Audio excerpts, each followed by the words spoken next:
de la presse que j'ai l'habitude d'appeler la presse libre, la presse de la liberté. Bonjour à tous.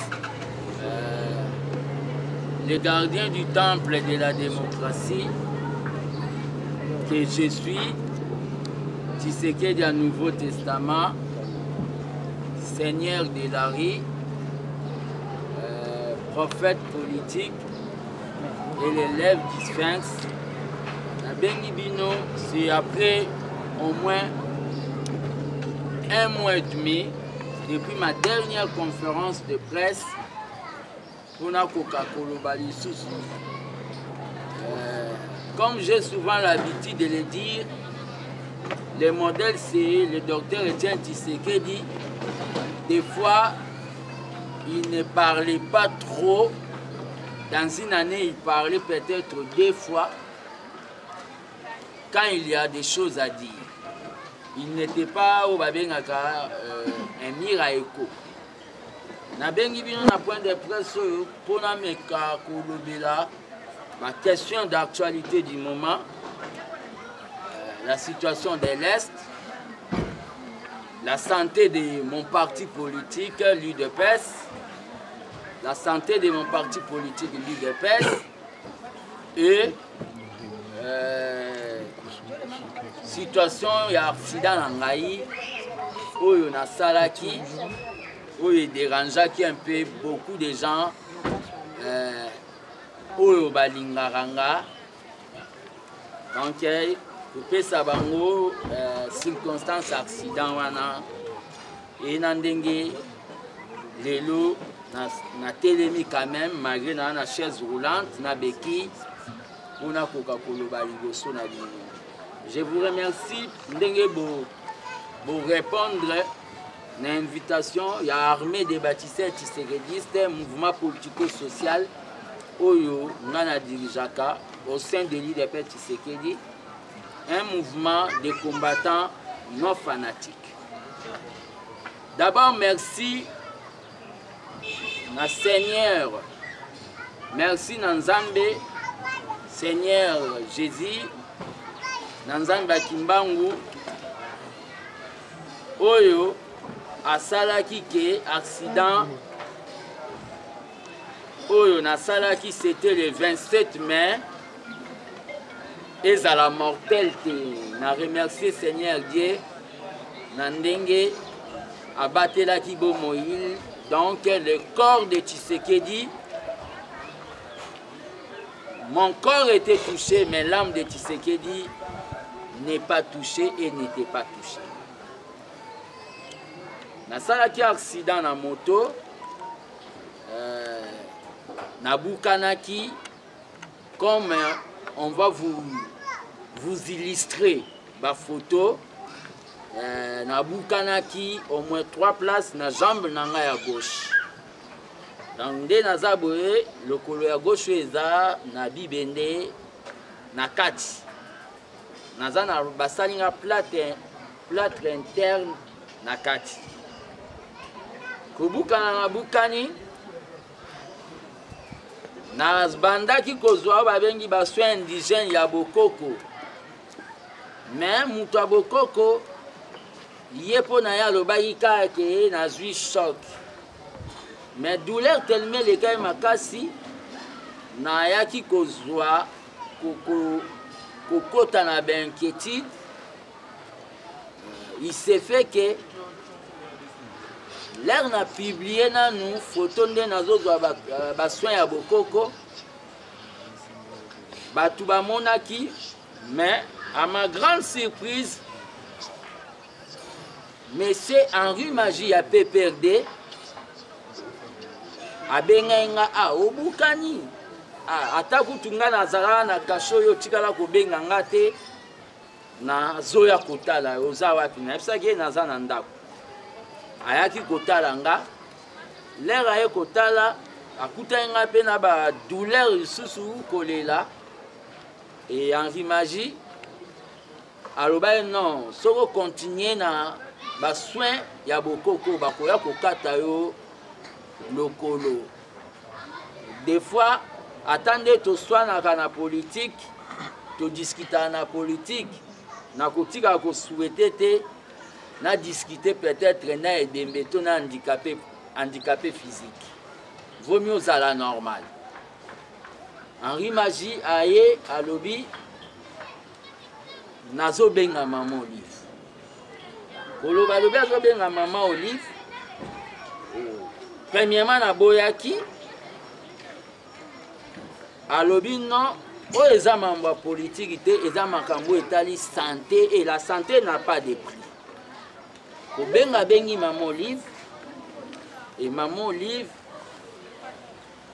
alobi est-ce que kolinga koya Henri Magie alobi nazo sola na e pona convaincre ne et ma famille biologique ba leva qui équivoque ba bi kende nzambe aobatela na yoko kende na ba bengi initiative centre hospitalier initiative plus ya maman Olive ko kende na kei bazui soin na ngai ba yoko constater que na bukani 3 places donc na bukani 3 places bokomona ba photo ba ko illustrer et ba internet ngai ko internet ngai ba ko sala nga opération de 13h à 20h. Opération ba sali ngai nazalaki internet ti ba ko autoriser nga c'était le jeudi oyo 23 nabima. Et tellement que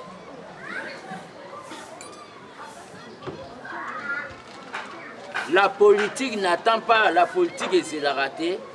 Je vous ai appelé pour communiquer.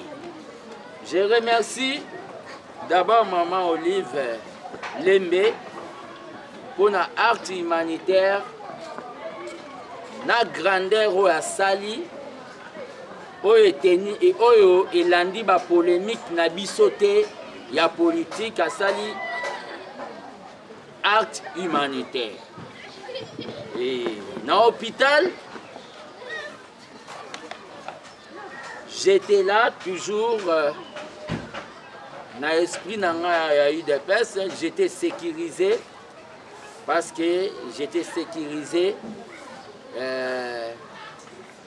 na bagent à l'hôpital. Donc je remercie maman Olive na ndenge a assisté là.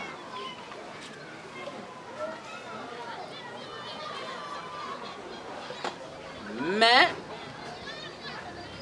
vaut mieux tard que jamais, mon parti politique l'UDPS Batumisusu Balobaki par rapport à ndenge na zwaka ba position nanga asoka kokufa akufa soki asali yango ka pazwa mbongo.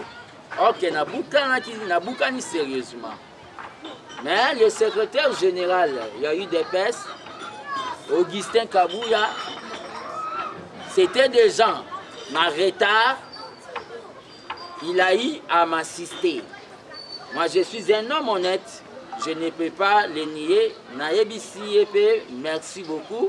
Malgré nos divergences politiques, pour Kabouana Nabiso na makanisi, à Bosanaki, yango quand même, à Yaki, à Sistakinga, dans le moment où j'étais déjà dans l'hôpital.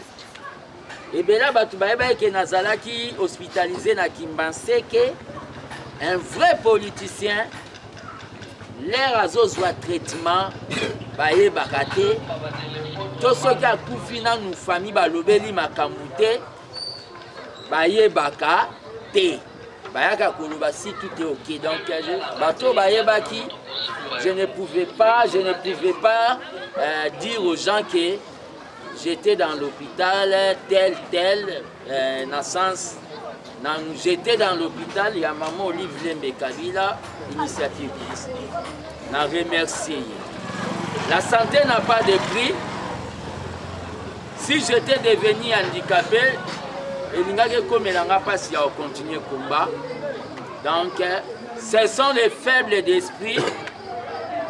Ne bakotika la jamais comprendre, mais bateau bazan intelligence ba comprendre que n'allait na choité parce que la situation n'andenge nazana musalate la situation ya famille nanga modeste. Moi je n'ai pas honte de le dire, je suis de famille pauvre ya monde na kota na combat pour na social ya ba congolais na situation na famille nanga balinga ki ba koka facture il y a $5,000 oyo écoutez pour soit soin nanga ote balinga ba koka ça on doit se le dire. Donc moi je suis un homme de vérité. Là-dessus il n'y a pas question de trahison. C'est ma santé, santé à mon corps. Je n'avais pas l'assistance.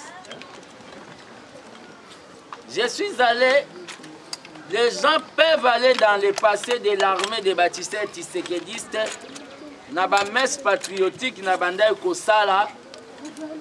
Un jour, na lobaki, na ba matinée politique, il y a ABT, armée des baptistes tshisekedi. Comme on a eu le pouvoir, nous devons créer tout ça là et le komoko babengi polyclinique ou centre hospitalier de 13 parlementaires. Centre hospitalier de 13 parlementaires.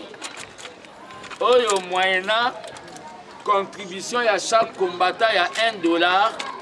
Nous avons problème il y a santé à aucun besoin soin. Batu oyo balanda kanga bayebi na lobakango. Mais ils a le koyo et salamate, il y a des fois quand les combattants sont malades, des fois bamisusu batika na handicap, bamisusu pe bakufa na ba maladie nango cause ya manque ya organisation. Donc aux autorités qui ont la gestion quotidienne des lits de peste, bakoka ko penser ya ko sala entité sanitaire pour na ya ba combattants oyo na cas d'accident, il y a cas de maladie, bakoki, ya kozwa ba soin, nous sommes des socialistes. Revenons maintenant à la politique du moment. Nakobandana nous na politique oyo tali situation de l'Est. D'abord, nous avons félicité ba Congolais de toutes tendances confondues, c'est-à-dire les mouvements citoyens, la Mouka, Nouvel Élan, Ensemble pour la République, l'Union pour la démocratie et le progrès social l'UDPS, bah Congolais nyonso, oh bah lakisaki vraiment âme patriotique, amour patriotique, l'unité pour un Congo uni, na makambu oyo ya agression. Il y a évasion, il y a République du Congo par ce qu'on peut appeler les Rwandais. Nos ennemis, les Rwandais. Na félicité ba Congo, les nyonso du nord, du sud, de l'est et de l'ouest. Na eloko wana pe na si bango bazala toujours vigilant, ba baisser parce que nous sommes déjà dans un état de guerre. Nous sommes dans un état de guerre. Et nous sommes dans un état de guerre.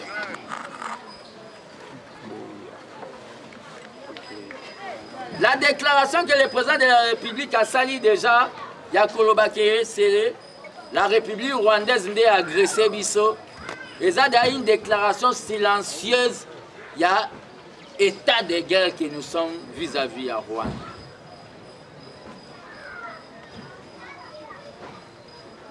Mais tant que gardien du temple de la démocratie,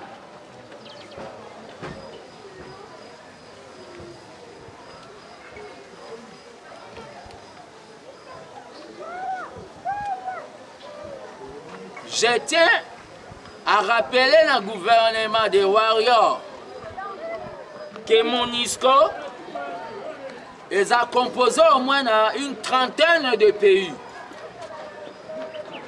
Bakoka ko rappeler MONUSCO rôle nango, c'est-à-dire plus de 30 pays bazana MONUSCO. Le gouvernement doit rappeler MONUSCO rôle nango.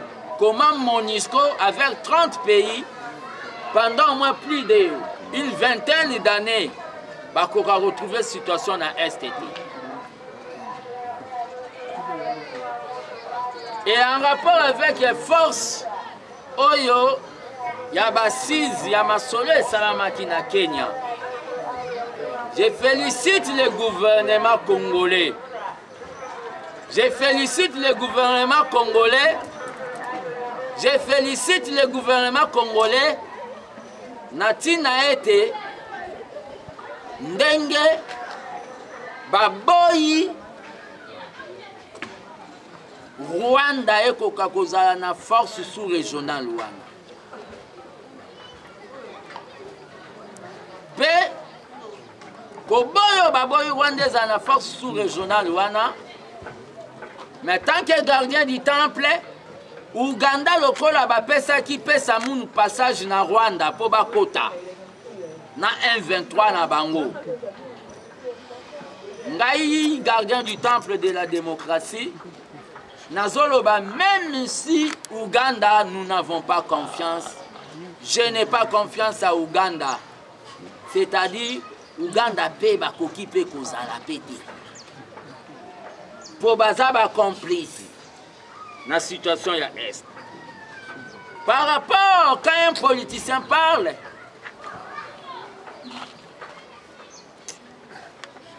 il doit donner aussi des solutions. Par rapport à la situation à Est, il y a une solution parmi les solutions au Moneza. Le gouvernement de la République démocratique du Congo doit identifier, parce que cette guerre est la guerre ya minéraux nabiso. Le Congo, c'est la plus belle femme dont tous les hommes se bagarrent pour bazoyer. Mais Rwanda, Burundi, Ouganda, comme que se bagarrer dans ndenge ya mabe. Nakotangisa makila ya ba Congolais. Yango ndenga gardien du temple na zoloba boye. Soki yo ozalaka na likambo ya koloba te mpo na mboko eza ya yo, c'est que oza ntaba, oza mbwa. Mais moi tellement que je sais que le Congo de Lumumba m'appartient, le Congo de Tshisekedi m'appartient, le Congo de Musée Laurent Désiré Kabila m'appartient, j'ai un mot à dire pour Congo eza lupangu na biso.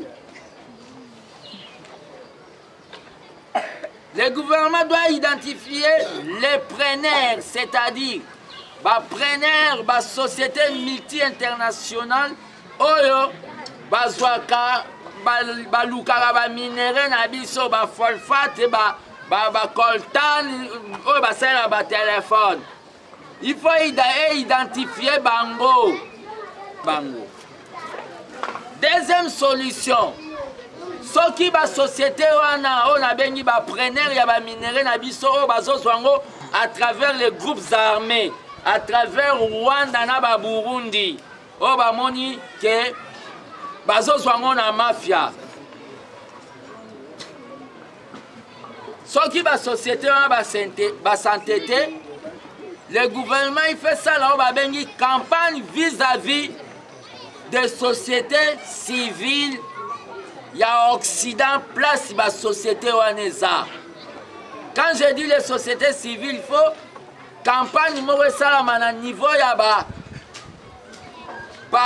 américain, à niveau États-Unis, à niveau France, à niveau Japon, pour faire comprendre la société civile na bango. Mais le gouvernement, même il fait ça la campagne en Afrique, pour la koyebisa ba africain ba boycotter ko somba ba Samsung wana ba produit nyonso oyo utaka na ba minéraux na biso oyo ezobima na ndenge ya mafia ba boycotter yango parce que ezobima na o ba bengi au prix de sang de Congolais ya ba frère na ba Congolais. Vous verrez quand campagne wana ekosama en Afrique, les Samsung ba mona ke ba perdre o ba bengi marché. Na niveau d'Afrique, bakoya siko ko négocier na biso po bazwa yango de manière officielle. Un homme politique, des fois, il propose des solutions. Par rapport à la partie n'a eu de pèse, qu'il soit maudit tout homme qui veut que les partis dispersent Etienne Tshisekedi et Koufa. Qu'il soit maudit au nom d'Etienne Tshisekedi. J'ai dit tout homme, toute personne.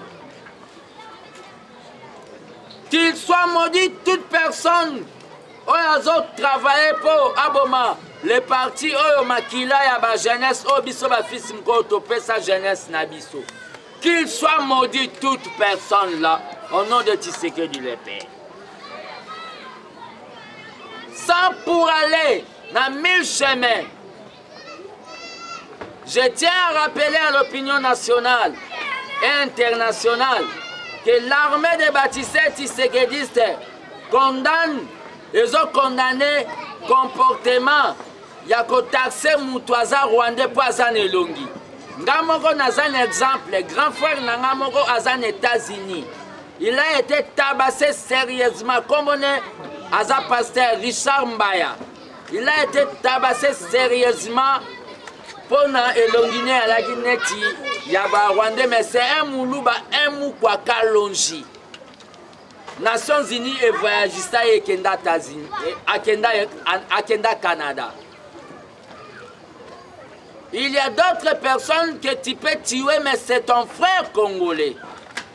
Tolinga to perdre raison vis-à-vis de Rwanda parce que Rwanda est une république mo elinga ko se victimiser.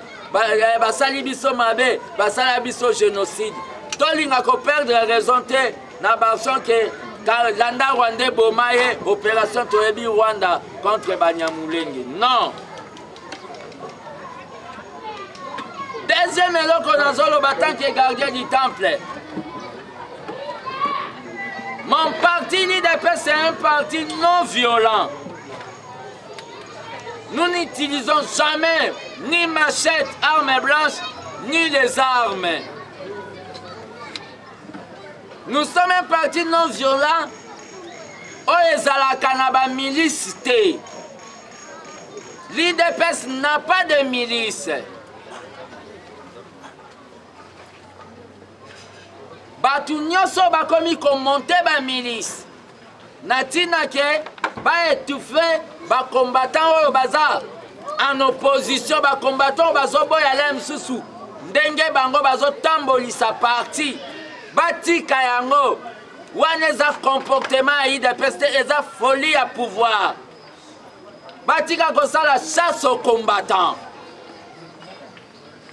Pourquoi vous devez payer les combattants misala bopesi bangote? Il faut vous payer bango la monnaie de singe.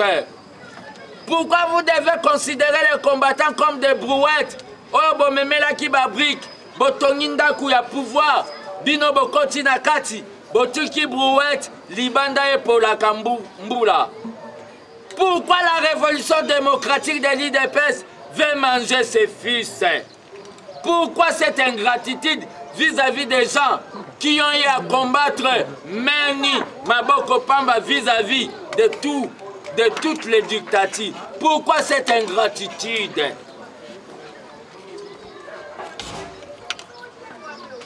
Tant que gardien du temple, combattant jusqu'à la mort, j'ai dit ceci.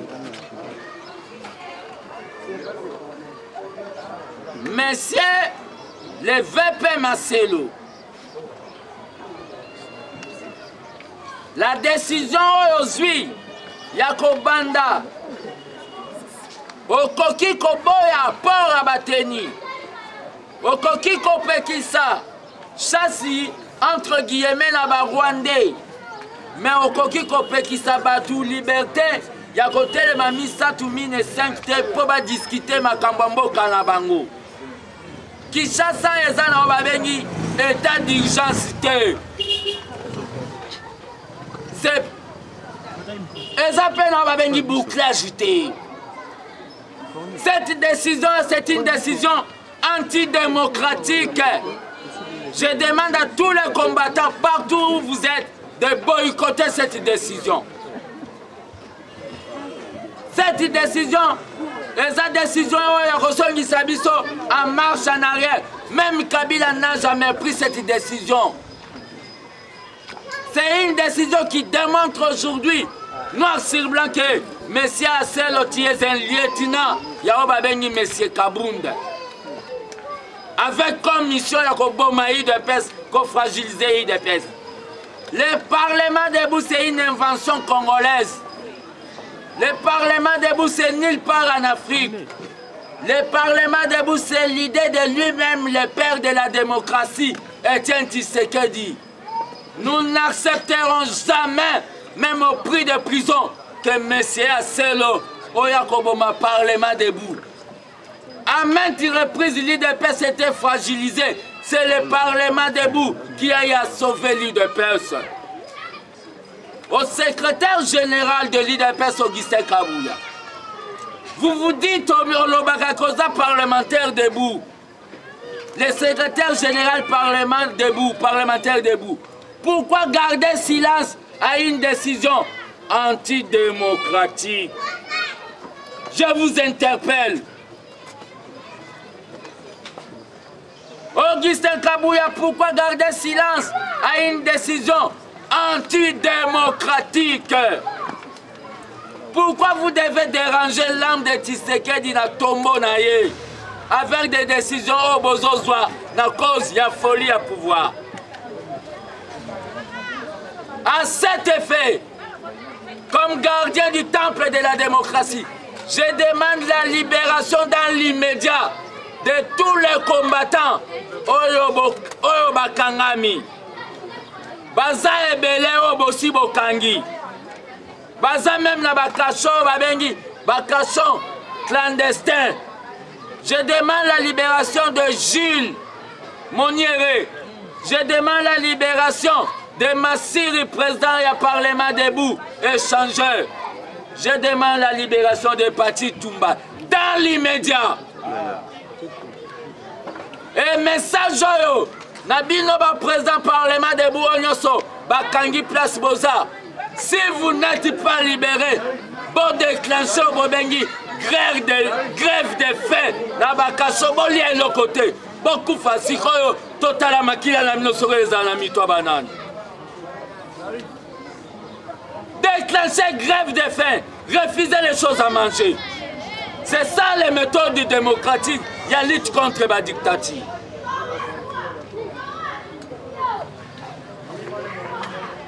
Vous n'avez pas donné le boulot aux parlementaires debout. Seulement des prisons que vous voulez donner aux parlementaires debout. Bisotoza Bapunda Nabino.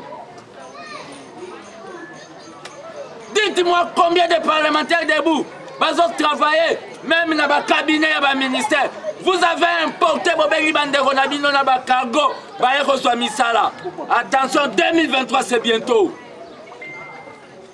2023 c'est bientôt.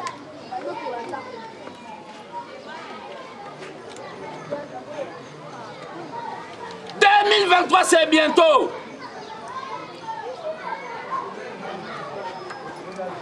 Vous êtes devenus des nouveaux riches. Tu es revenu à peine. Et Kabunda fait des manœuvres pour te nommer. Et je suis en train de dénoncer à l'opinion nationale et internationale. À celle comme Ndengo Zawana. Na tiwar noza déjà na statut. Na règlement d'ordre il y a parti na yo. Ozo compter qu'on lance en 2023. Question. Force sous-régionale Rwanda, Azali. Quelques éléments de Bazali. Il y a une information sur ça. Je crois des petites questions. Ouais, par rapport si l'IDPS m'a payé la monnaie des singes, j'ai dit l'assistance de l'IDPS, il y a qu'une en retard. À travers le secrétaire général Augustin Kabouya. Assistance à l'IDPS, il y a qu'une en retard. Je n'avais pas le choix parce que santé d'Angela qui déjà, le coloro n'a pas comme s'est détérioré. Je n'avais pas le choix par rapport à assistance à maman Olive. Vous comprenez? et assistance à Maman Olive. Et je me personnellement le bain nangana le bangote mais netika yezo salé la ka mutu miracle le ibo que nous le baté mais batango le babima ba kenda ki koloba. Maman Olive m'a assisté ce qui était famille nanga et lingaki ko kate pe lingaki na linga ina comme handicapé physique. Donc assistance est humanitaire et ça n'a lien mon côté dans ce qui est politique. C'est ça. Deuxième question, si nous arrivons à trouver Rwanda dans une force sous-régionale, c'est de l'aventure. Le gouvernement doit respecter ma parole. J'ai dit que Rwanda, félicitations au gouvernement. Nde balobi que Rwanda ezate na keisu koloba Uganda lokola ba pesa ki pesa mun passage na ba 123 bango pe bazala. Mais le gouvernement est rappelé dans MONUSCO parce que MONUSCO est composé dans au moins une trentaine de pays. Pourquoi bazokoka aussi sa guerre Rwanda? Pourquoi bazokoka aussi sa guerre Rwanda? Ba rappeler ba mon mission là-bas. C'est ça. Merci Fils Mokoko. Question dans l'intervention à Maman Olive dans la santé et condition d'être moralité. On a des lotos on va laisser conscience par rapport à Makambo à Sali pour la vie et condition d'être moralité. Ma deuxième préoccupation est ça par rapport à la politique. Il y a question de l'air, MONUSCO, force régionale, FARDC. Au monité que les a de trop bangonions pour défendre la situation à l'Est de RDC, est-ce qu'avec force régionale, pour rejoindre qui à l'Est de deuxième question, c'est quoi? MONUSCO, FARDC, force régionale, les a de trop, est-ce que pour rejoindre qui à l'Est avec ces communautés au bassin national? Bon, l'essentiel, les alliés, si j'ai fait bon, si on a fait bonne lecture,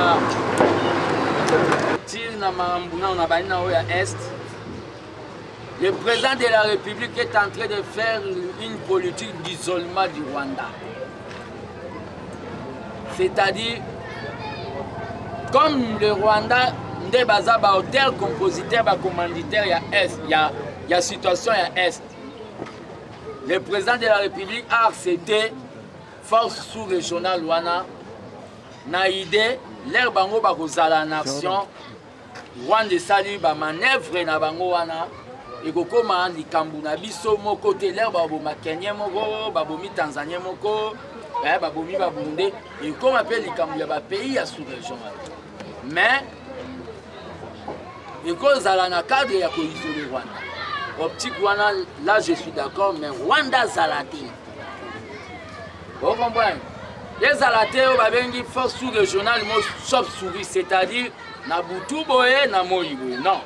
Vous comprenez? Rwanda zalaté. Même aussi Uganda. Deuxième éloko au lobby assistance nanga et pas Maman Olive dette morale. Personnellement na otoye bisayo. Aux journalistes autobanda na o depuis Tshisekedi le père. Est-ce que Fils Mokoko, je ne suis pas manipulable. Batunusu Bako Kanisa que peut-être assistance à Maman Olive et cause à la pointe ya Rokota Nangai na PPRD bazo revu. Les jours que je verrai que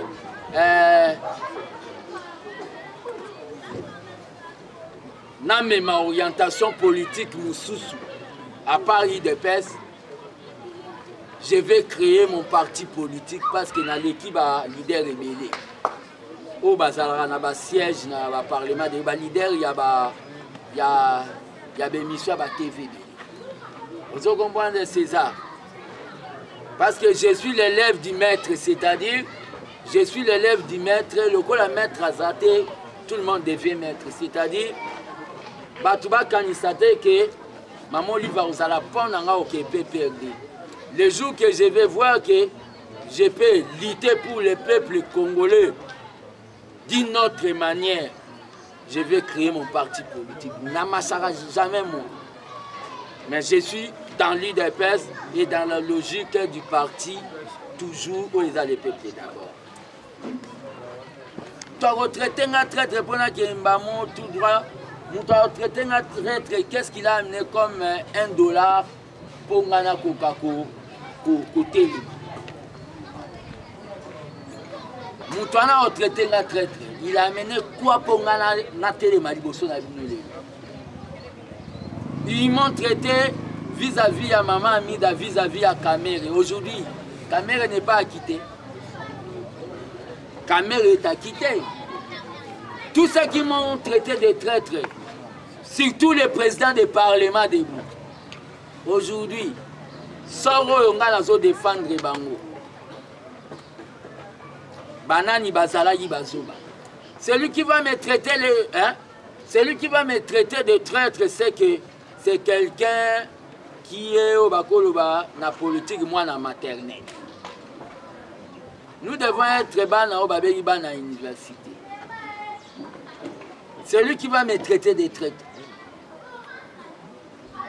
Ils m'ont traité de traître chez Bissobo, mon agent a clôture. Vinini Yamuto, Katumbi a corrompa, Vinini Yamuto, Richard Mouej a corrompa, Obomoni. Là, office Mouko habite. C'est leur droit de me traiter de traître, mais moi-même je connais ce que je suis en train de faire et le peuple congolais. Et je tiens à dire aussi, la dimension politique de Fils Mkoko dépasse maintenant l'UDPS. La dimension politique de Fils Mkoko, c'est pour le peuple congolais. Car on est là et on termine. Et, mais les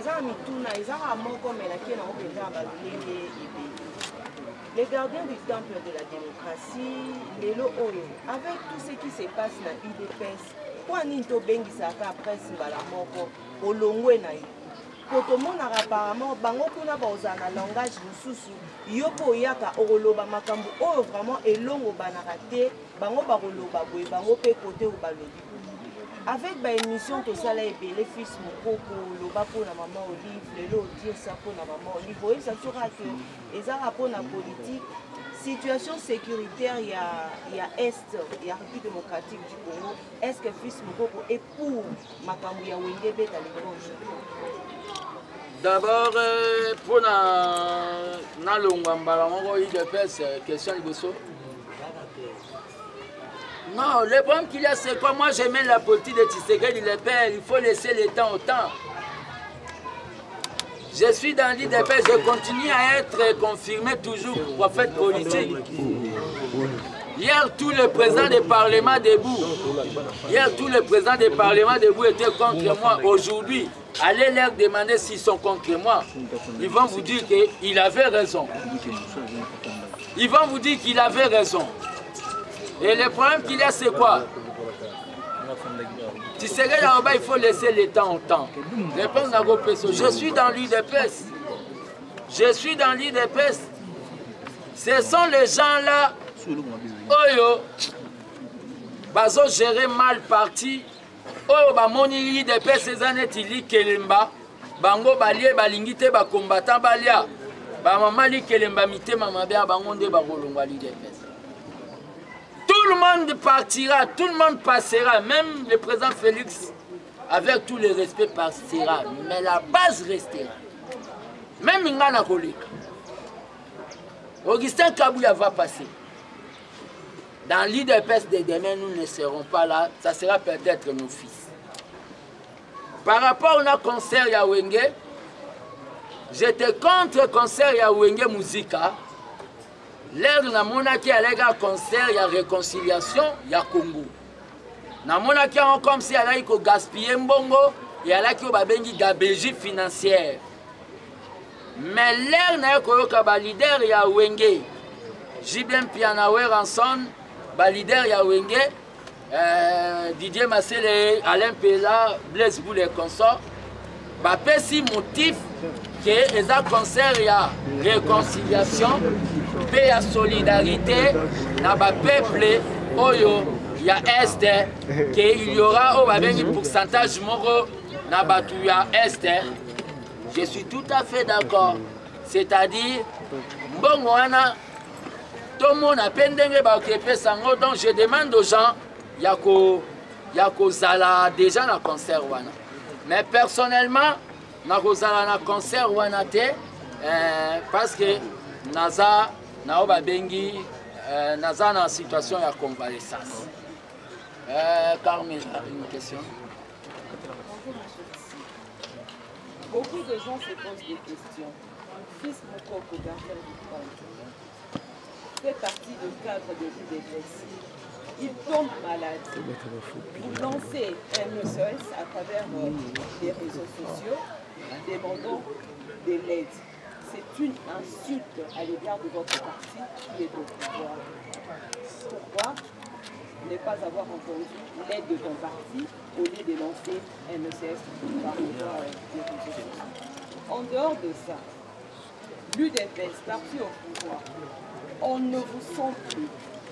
On le dit, on a toujours la carte à l'UDPS. La matière politique, les amis sociaux. Vision à l'UDPS, les amis. Merci beaucoup. D'abord, je vais commencer à dire ceci par rapport, on ne sent plus l'UDPS. On ne sent plus l'UDPS. Les gens qui dirigent l'UDPS à cet instant, la classe dirigeante à l'UDPS à cet instant, ils ont failli dans la mission Nango. Ils ont bien été. Ils ont comprendre les dimensions de l'UDPS comme un parti, un parti présidentiel. C'est pour cela on est obligé de changer l'équipe. Mais je suis en train aussi de dire, par rapport, il y a les Congolais, oh, bah c'est que fils Mokoko à Salagaban qui il dit rien que la vérité. Azala kaka pona parti na kaka te mutadia lelo, il dit rien que la vérité. Est-ce que ba Congolais wana? Non, non, non, non, non. On a aussi beaucoup de zéros. Hein? On a aussi beaucoup de zéros. Moment je dois vivre la victoire du peuple congolais. On dit des fois, être héros c'est bon, mais des fois aussi, il ne faut pas aussi aimer les héros, car les héros ne vivent pas pendant la victoire. Vous comprenez? Donc, c'est ce que je tiens à vous remercier. J'ai dit que malgré que je suis en convalescence, Nazanase, l'armée de Baptiste Tshisekedi, porte naïsa ouvert pour les Congolais nyonso baza un espace national pour baza Libanda, pour représenter biso na Libanda. Bureau ezali et banda travail, na banda ko assister ba secrétaire généraux Bazali, Madame Verona, Madame Bibiane, Bazali, Bakoye Bandeni, Bando conduit la matinée politique na biso ya ABT. Numéro na biso ya contact ezali plus 243 85 084 65 55 plus 243 85 084 65 55. Wana eza numéro oyo ya gardien du temple de la démocratie. Merci.